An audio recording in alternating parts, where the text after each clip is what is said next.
Okay, continuing on with practice test, chapter 7, problem number 7.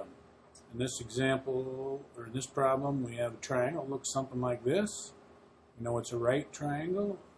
It has 5 and 6, and they're asking us for x. Okay, so in this one, we're just going to use the Pythagorean theorem.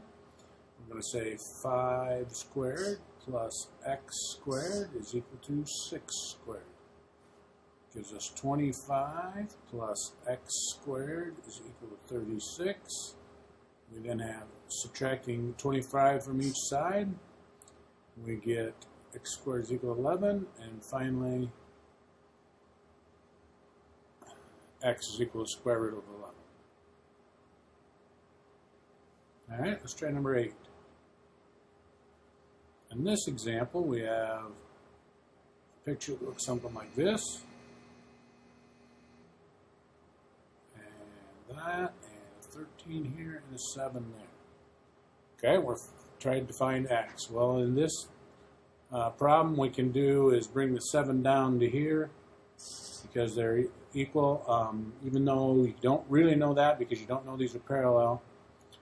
But we're going to assume that's true. And then you can say 7 squared plus 13 squared is equal to x squared. And then you get 49 plus 169 is equal to x squared. 218 is equal to x squared. Square root of 218x. And I did punch that into my calculator, and the square root of that is 14.8. All right. So now let's try number 9. Number 9, we have a triangle that looks like this.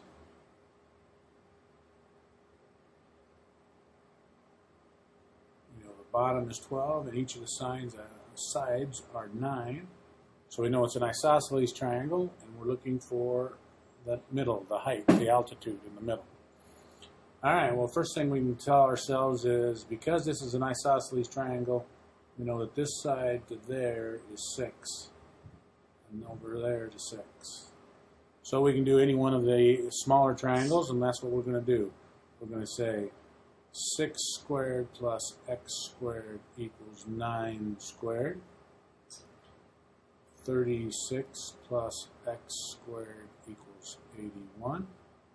X squared equals, subtract 36 from both sides, 45. X equals square root of 45. Oops, 45.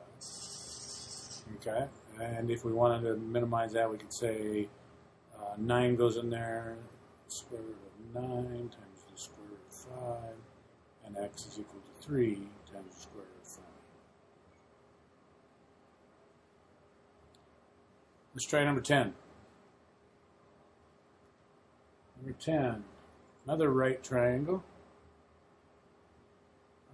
This one, it's not well drawn, but that's 45. This is right. That is 19. And that is x, and that is y. All right, well, the very first thing you notice that if we have 90 here and 45 here, then this is 45 also. So we have our special triangle, 90, 45, 45. And if you remember that, I'll draw that again. 90, 45, 45, this is n, this is n, this is n times the square root of 2. All right, when you have 45, 45, and right. So that's our formula. So in this situation, we can tell right away that 19 is equal to n times the square root of 2. Well, n is either x or y. I'm going to make it x in this case. So x is equal to, 19 right here is equal to x times the square root of 2. So we divide by the square root of 2. Cancels out on this side. We're left with x. But we can't have the square root of 2 over 2, so we're going to multiply times can't have the square root of 2 on the bottom of the fraction, so we're going to multiply times the square root of 2 over square root of 2, and we get 19 times the square root of 2. After that interruption, we get 19 times the square root of 2 all over 2. And then that is your answer for x.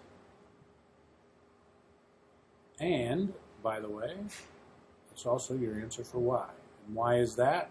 Well, because when you have a 90, 45, 45, x and y here are going to be the same. They're both the same value.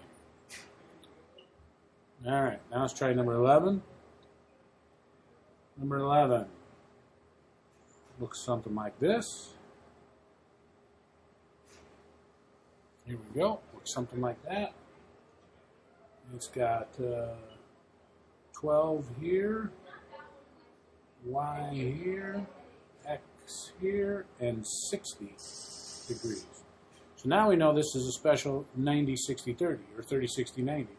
And when you have a 30, 60, 90, 60, 30, 90, we remember that our rule is this. This is in the short leg, and this is n times the square root of 3, poorly written, n times the square root of 3.